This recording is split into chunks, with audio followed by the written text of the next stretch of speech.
people think here that, they're worried about saturated fat. The LDL is not high because of the saturated fat coming from 1 or 2 spoons of ghee. It is coming from all the fried nonsense that you eat in the name of food.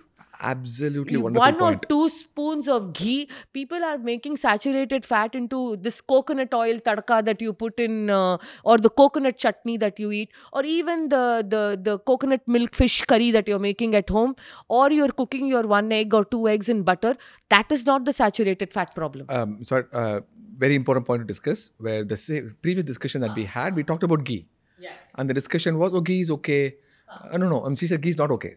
Ghee is completely not okay because it is Saturated fat. Saturated fat and rich in calories. Yeah.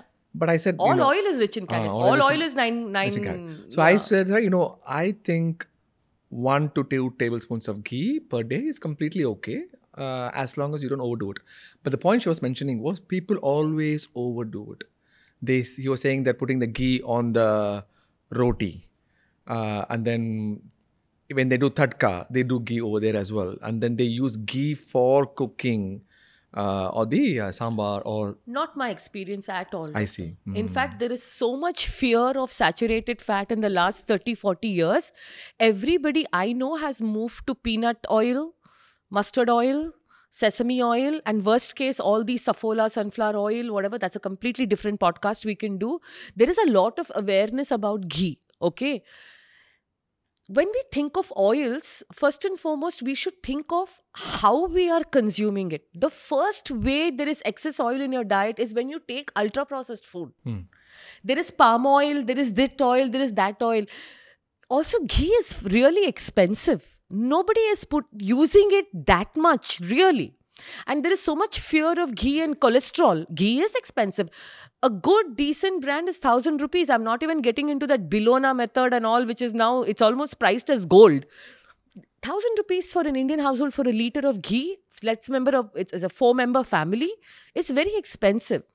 The problem is not the ghee. It is the overall consumption of,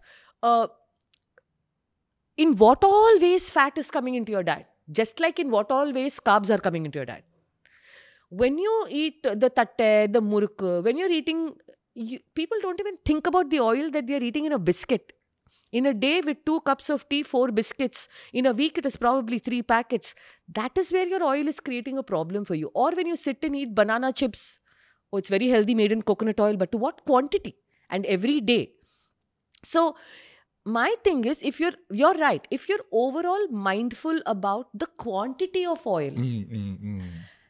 Another big, culprit, outside food ordering.